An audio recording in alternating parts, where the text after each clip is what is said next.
The Peony Bloom layer set consists of 3 separate die packs.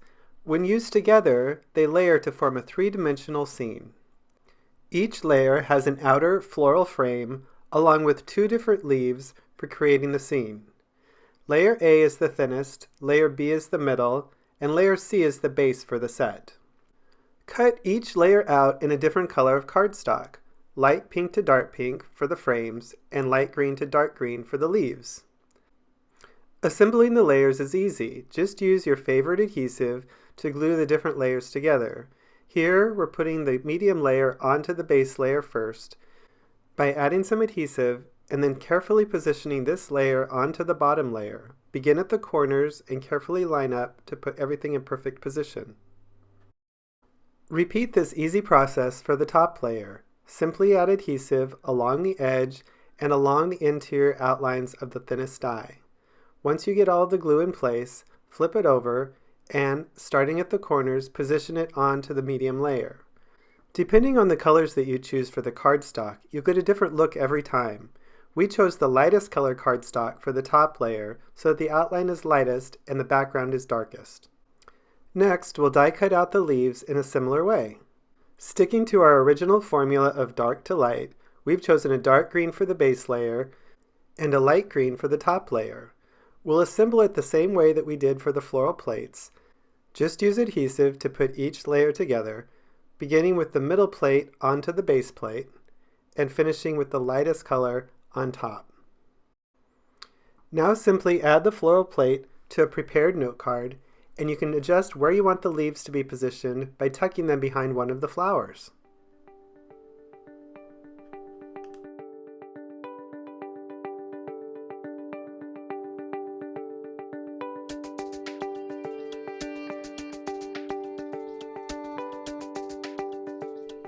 Use your imagination to mix and match different colors for amazing results.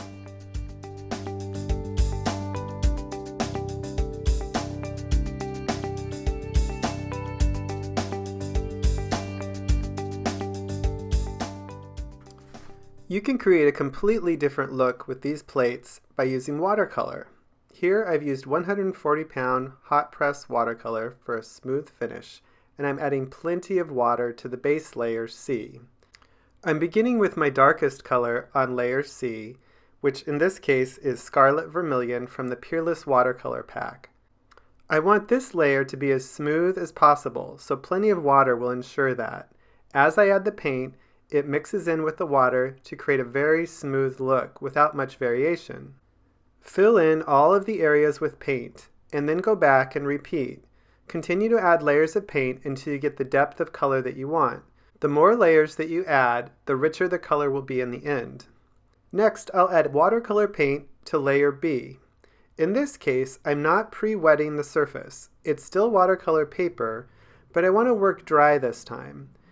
Since my goal is to shift from light to dark on different areas of the petals, I'm working dry, and I'll add more color as I go.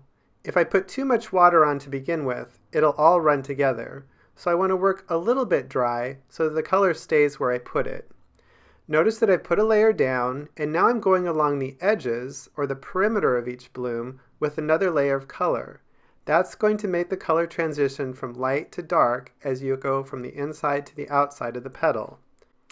I'm using a color from the Peerless watercolor set called Chrome Orange, which is just a step ahead of the Scarlet Vermilion color that we just used for the base.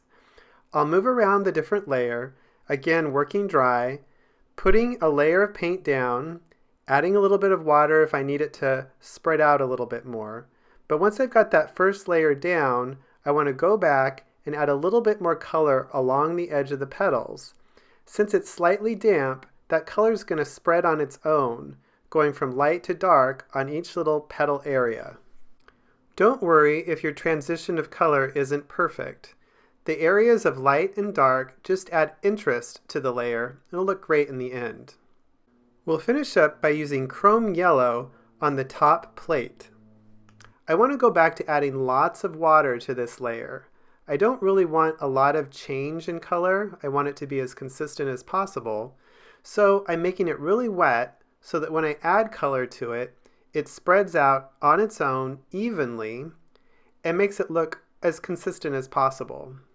I'm making sure that I get all the areas on this layer because this is the top layer and it'll show. I've cut the leaves out of the same watercolor paper and I'm prepping them by adding a base layer of chrome yellow. Every leaf will get some of this yellow on it to help transition and brighten the color as we add each layer. I'm going to add a second layer of paint, in this case grass green, to each of these leaves. The yellow will be a nice brightener, the green will get it into the range that we're wanting to use for the leaves, and it'll be a good base for what we're going to put on next.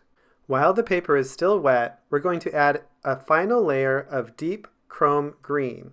We'll start at the bottom and then use some water to pull it across the leaf area. We'll fill the base leaves in solid green with enough water to make things smooth.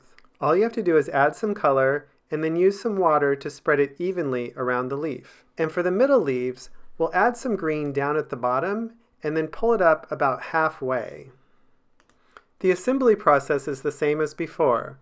Layer C is at the bottom, layer B is in the middle, and you put layer A on top. Same for the leaves. The solid is at the bottom, middle layer in the middle, and the lightest layer is on top. There are an infinite number of color combinations you can create.